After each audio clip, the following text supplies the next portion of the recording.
Bismillahirrahmanirrahim. Assalamualaikum warahmatullahi wabarakatuh. Alhamdulillah wassalatu wassalamu ala Rasulillah wa ala alihi wa ashabihi wa man tabi'ah. Hadirin, kita sambung sedikit apa yang sudah kita bahas tadi. Saya hanya mengambil rangkumannya saja agar kita bisa buka tanya jawab. Pertama, dari apa yang sudah kita pelajari ba'da sholat maghrib tadi, ada sebuah ancaman yang sangat serius yang tersirat dari perkataan Umar bin Khattab, bahwa beliau membuat klaim, bukan hanya sekedar klaim tapi juga fakta, kalau bisa kita katakan demikian, yang sudah terjadi di tengah umat, bahwa yang paling menjadi ancaman bagi umat ini adalah orang alim yang munafik. Orang alim yang munafik itu artinya orang yang pintar berkata-kata tapi tidak pintar dalam urusan hati dan amal perbuatan. Itu sebabnya kemudian Imam Hasan Al-Basri menyebutkan supaya kita jangan pernah hanya tergoda untuk mengambil ilmunya para ulama, perkataannya para ahli hikmah, tetapi ketika ilmu mereka diambil, perkataan mereka juga kita ambil, lalu kemudian kita menjadi sangat miskin dalam urusan beramal. Jadi kehebatan orang menuntut ilmu bukan hanya menghiasi setiap catatannya dengan berbagai ungkapan. Kita kan sekarang ada istilah namanya quote of the day. Nah, hari ini ngambil perkataan Jalaluddin Rumi. Jalaluddin Ruminya kemana, dia kemana. Hanya cuma modalnya biar Instagramnya banyak follower.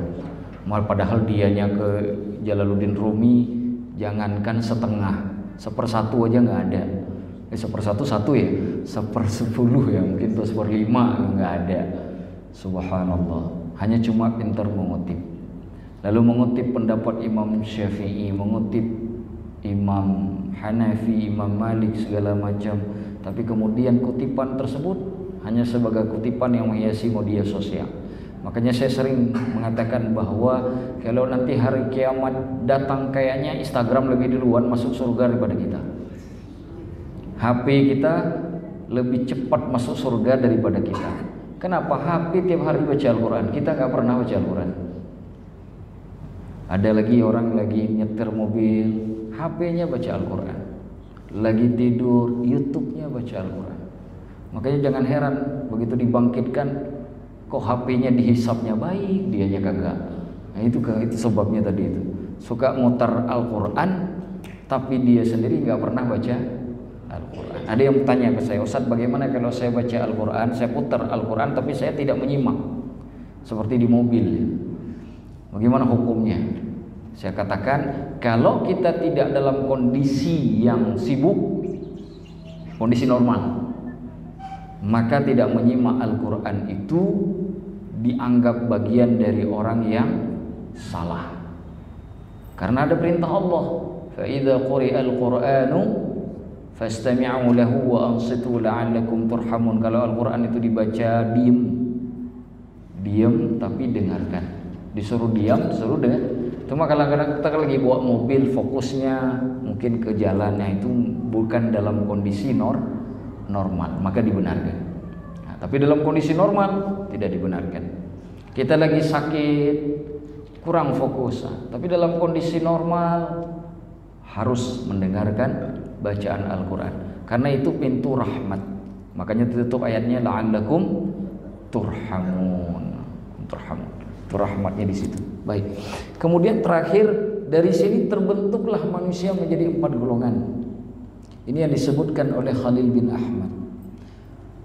Kita berharap jadi kelompok pertama. Semua orang ini kelompok yang paling ideal. Orangnya banyak ilmu dan dia sadar kalau dirinya banyak ilmu.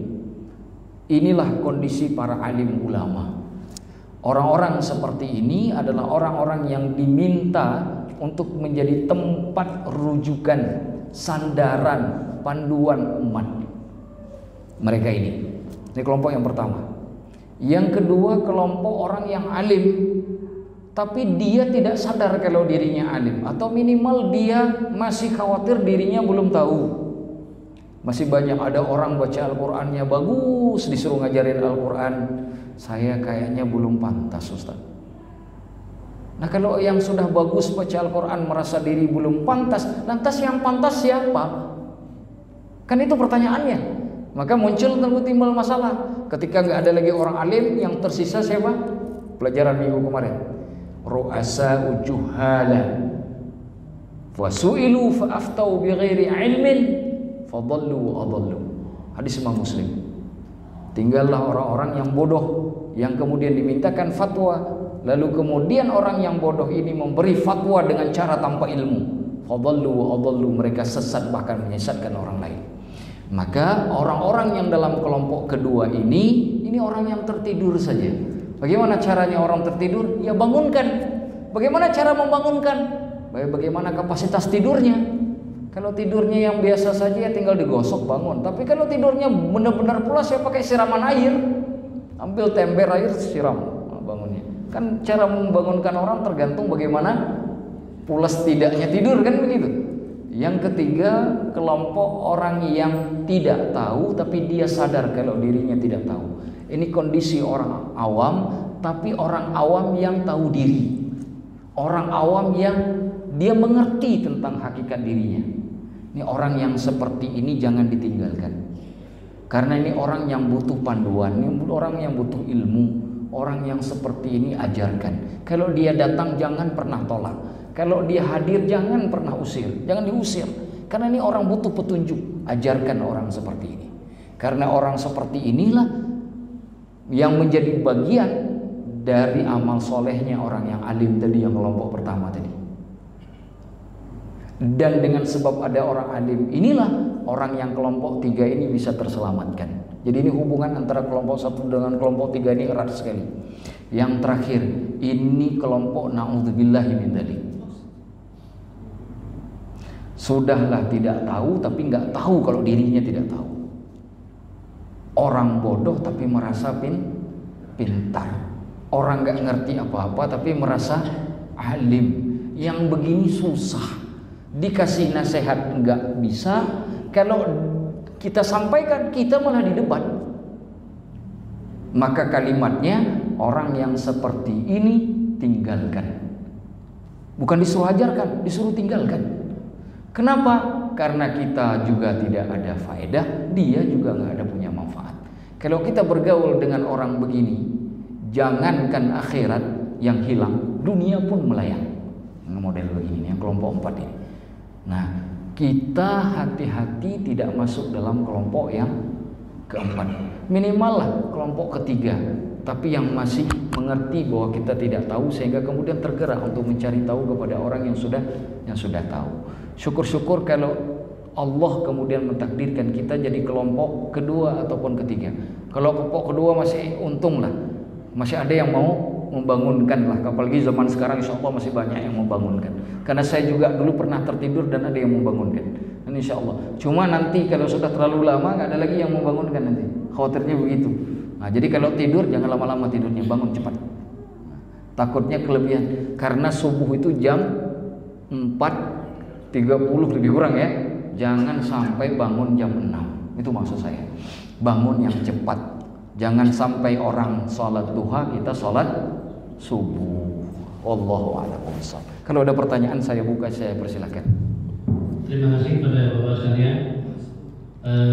Kami berikan waktu 3 pertanyaan saja. Kalau lebih nanti bisa dicatat disambung waktu. 3 pertanyaan. Pertama silakan kepada Bapak yang akan bertanya.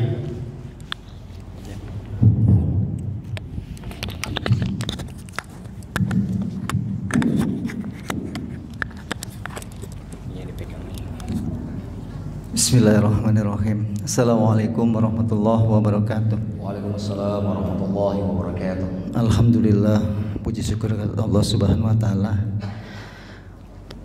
Hari ini kita bisa menuntut ilmu di majelis yang insyaallah dimuliakan Allah Subhanahu wa taala. Ustadz, dari awal sampai akhir saya diajak ke wahana yang luar biasa yang Ustadz bawa tuh. Ke zaman Rasulullah, ke zaman para sahabat, para tabi'in, para imam, terus. Sampai akhirnya saya terdampar dalam satu pertanyaan, Ustaz. Munafik. Tadi Ustadz sampaikan orang alim yang ilmunya hanya di mulut tapi tidak di hati. Sementara saya pribadi orang awam dan yang mungkin para jamaah yang lain juga termasuk orang-orang yang sedang menuntut ilmu. Munafik yang menurut saya pribadi adalah dia tahu ilmu tapi tidak melakukan, mungkin seperti itulah. Apakah munafik ini termasuk memang sudah qadarullahnya Allah ciptakan Fulan bin Fulan nanti akan jadi manusia munafik, atau bisa dianalogikan seperti besi yang berkarat sedikit. Contohnya gini, saya tahu bahwa sholat yang paling berat bagi orang munafik adalah sholat isya dan sholat subuh. Ya kan begitu kan. Jadi munafik nih bahasanya gitu. Orang yang bohong, tidak amanah, mungkin sebagai orang yang munafik. Apakah pembiaran dari nggak sholat subuh sekali berjamaah di masjid, sholat isya nggak bersolat bersubuh, terus apakah ada potensi akhirnya saya jadi orang munafik tulen, bahasanya gitulah. Yang tadi Ustadz bilang sampaikan, ilmunya ada di mulut tapi tidak dilakukan. Mungkin itu aja. Kurang lebihnya mohon maaf. Assalamualaikum warahmatullahi wabarakatuh. Assalamualaikum warahmatullahi wabarakatuh. Pertama, tidak ada istilah munafik tulen. Sebagaimana juga tidak ada yang namanya kafir tulen.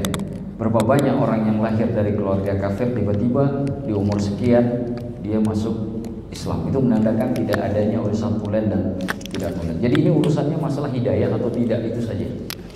Orang yang kemudian menjemput hidayah, membuka hatinya, maka dia akan dapat. Bagi orang yang tidak mendapat hidayah, maka dia akan selamanya akan seperti itu. Imam Syekh Mutawalli Sya'rawi membuat sebuah perumpamaan yang sangat indah bagaimana hidayah itu masuk. Ini gelas. Saya punya air di luar ini, luar gelas ini. Saya mau tuang air yang lain di dalam gelas ini. Kira-kira bisa masuk, Pak? Bisa kan? Gak bisa masuk. Kenapa? Tutupnya belum saya buka. Iya dong. Ini analoginya, Pak. Saya ini katakanlah gelasnya sudah kosong. Saya mau masukkan air kembali, tapi tutupnya tidak saya buka. Sampai kapanpun air tidak akan pernah ada di dalam gelas ini. Itulah hidayah. Jadi hidayah bukan hanya dihantar, tapi kita mau membuka hati untuk menerima hidayah. Makanya Imam Syekh Syekh Mutawalli Sya'rawi di dalam kitab tafsirnya membagi hidayah itu menjadi dua.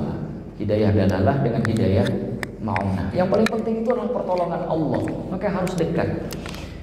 Nah, apakah pembiaran itu bisa menyebabkan salah satu sifat munafik itu semakin kuat? Sangat bisa. Sangat bisa. Saya bikin satu analogi sederhana lagi yang dibahas oleh para ulama tasawuf. Kalau kita duduk dengan para ulama, kalaulah kita tidak jadi ulama, minimal kecipratan keulamaannya. Kan begitu? Kalau kita duduk sama maling, Pak, mungkin kita nggak maling, tapi minimal ngerasa hasil malingannya. Betul nggak? Betul nggak? Itu begitu polanya. Kalau kita terus-menerus mengeraskan hati, sholat malas, segala macam, lama-lama keras beneran. Maka nanti dalam kitab ini, dalam bab hak itu dijelaskan oleh Imam Al-Ghazali tapi juznya juz keempat, kita masih juz 1, Pak. Itu disebutkan hati ini sebening kaca. Hati sebening kaca. Pak, kalau Bapak beli cermin nih di pasar, Bapak bawa pulang ke rumah, setahun nggak Bapak pernah bersihkan. Kira-kira setelah setahun apa yang Bapak lihat di kaca itu? Bintik-bintik. Yang bintik-bintik hitam itu nggak bisa lagi Bapak bersihkan. Pakai apa saja kita usap, itu nggak bersih lagi. Kalaupun bisa, mungkin cairan yang dibutuhkan cairan yang tertentu yang harganya mahal. Ya kan? Yang harganya sangat mahal. Tapi cairan biasa udah nggak mempan. Hati itu seperti itu, Pak. Kalau dia tidak dirawat, dia tidak dibersihkan setiap waktu, dia akan berkarat. Itu kata Imam Al-Ghazali. Kalau dia sudah berkarat, sulit sekali untuk dibersihkan. Maka kalau mumpung kotornya masih sedikit, rajin-rajinlah merawat. Makanya ada bahasa al-iman yazid wa yanqus, iman itu naik turun. Turun itulah saat berkarat. Tugas kita bersihin. Tapi kalau sudah ingat, dengar azan subuh, dengar jelas masuk, dua telinga masuk. Berangkat kerja jam 7 kayaknya enak di setengah jam lagi. Insya Allah bangunnya jam setengah 7. Lewat tuh sholat subuh. Besoknya begitu lagi. Lusanya begitu. Seminggu jadi biasa. Bapak, dalam ilmu psikologi, sesuatu yang dikerjakan 3 kali berturut-turut secara rutin, dia akan jadi suatu kebiasaan. Bapak ini suka begadang, coba aja begadang 3 malam. Insya Allah malam keempat jadi gampang begadang. Itu ada ilmunya dalam psikologis, Pak. Sudah ada penelitiannya dalam ilmu psikologis. Makanya jangan heran, Bapak kok begadang 3 kali, kok malam keempat karena kayaknya tubuh malah minta untuk begadang. Karena sudah biasa. Maka kalau sudah biasa melecehkan suara azan, maka itu tandanya karatannya sangat besar. Nah, ada nggak cara membersihkannya? Ketika sudah tidak ada jalan yang membersihkannya, maka Allah yang menentukan. Ini bab yang tidak kita bicarakan karena itu hak prerogatifnya Allah. Tapi kalau Allah mau, Allah masih melihat cahaya iman dalam hatinya. Aku ingin menyadarkan. Tapi kalau sudah dalam kondisi yang sangat berkarat begitu, kalau Allah sadarkan, biasanya Allah banting, Pak. Bagaimana cara Allah banting? Ketika Allah kasih satu masalah, kita tidak lagi ada orang yang mau tahu dengan masalah kita. Jangankan teman, keluarga saja nggak mau tahu. Siapapun yang kita minta tolong, semua orang tidak peduli. Saat itu sedang terjadi, Allah sedang memanggil. Tuh kan, lihat, nggak ada lagi nama yang bisa kamu panggil kecuali namaku. Ayo kembali kepadaku, panggil namaku. Biar aku yang menyelesaikan masalah. Tapi biar dapat kejadian seperti itu kan harus dibanting, Pak. Bikin satu kesalahan yang besar, keluarga nggak suka, teman benci, masyarakat nggak senang, sehingga kita benar-benar tinggal sendiri. Nggak banyak. Pada saat itu sakitnya luar biasa. Tapi dalam sakit itulah kita ingat nama Allah. Loh, ini banyak kasusnya yang begini, Pak. Banyak. Saya di Bogor, saya pergi ke Bogor, ada satu pesantren, itu ada orang nakal-nakal, Pak. Orang nakal, Pak. Saya kasih satu cerita, saya nggak boleh nyebut nama. Jadi beliau itu umurnya seperti Bapak kira-kira. Itu memang kontraktor. Jadi punya rumah, punya ruko, punya mobil.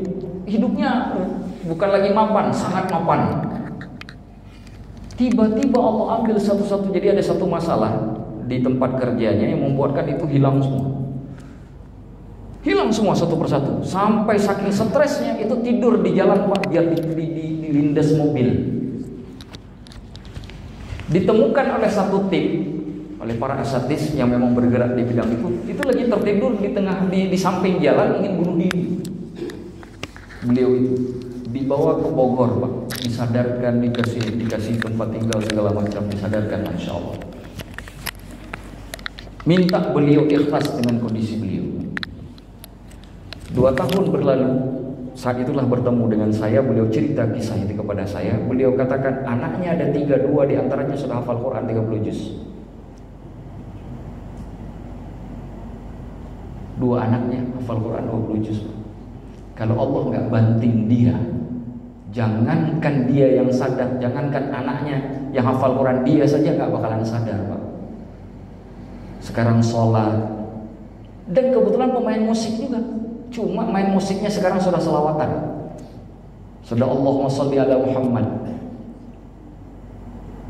Itu kejadiannya di Bogor.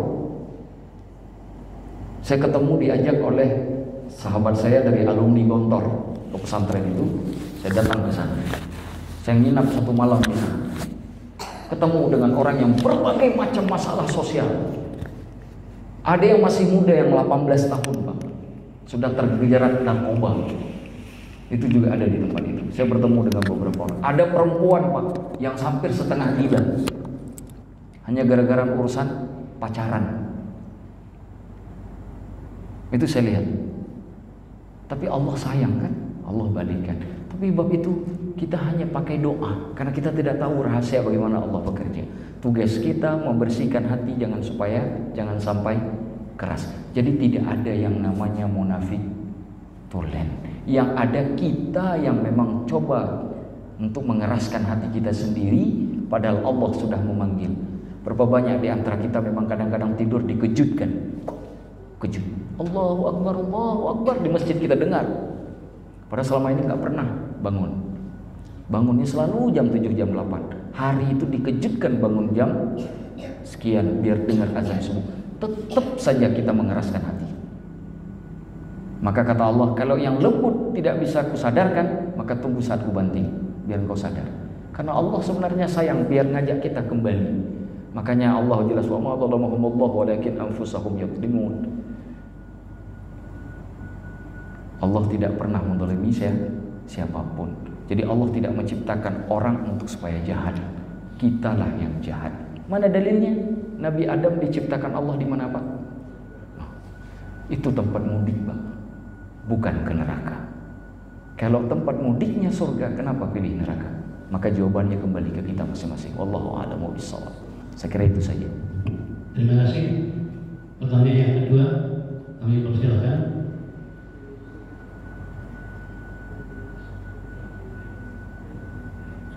Cukup? Terima kasih kajian pada malam hari ini. Selanjutnya tutup dengan doa, dan kita doa juga mudah-mudahan Ustaz Munaisra selalu sehat walafiat. Beliau ini pulang ke Ciputat, Pak.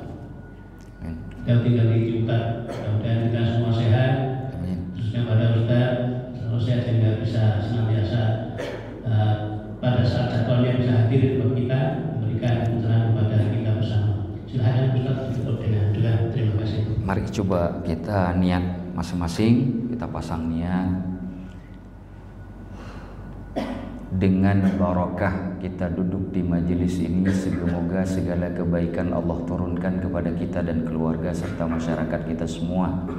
Jika ada yang sakit, Allah sembuhkan. Jika ada yang sudah meninggal dunia, Allah berikan rahmatnya, dan Allah juga limpahkan ampunannya. Bagi yang punya hutang, Allah lunaskan. Bagi yang belum punya rezeki, Allah lancarkan rezekinya. Bagi yang belum sadar, semoga Allah berikan petunjuk, Allah berikan hidayah kepadanya, sehingga kemudian mau kembali ke jalan yang benar. Bagi kita yang sudah ada di dalam masjid, semoga istiqomah untuk terus berada di masjid. Lalu dengan sebab itu, jika suatu hari nanti kita ditakdirkan meninggal dunia, Allah kemudian matikan kita dalam keadaan husnul khatimah. Ala hadhihi niyah wa kulli niyatin salihah. Al-Fatihah.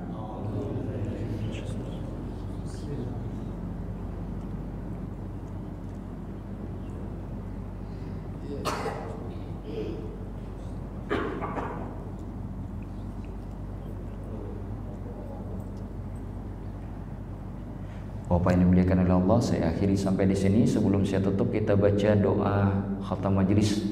Yang kita tutup majelis dengan Subhanakallahumma wa bihamdi asyhadu an la ilaha illa astaghfiruka wa atubu ilaik. Saya akhiri sampai di sini. Saya mohon maaf jika ada yang salah. Barakallahu li wa lakum fil Qur'anil azim wa nafa'ani wa iyyakum bima fihi minal ayati wa dzikril hakim. Wassalamu alaikum warahmatullahi wabarakatuh.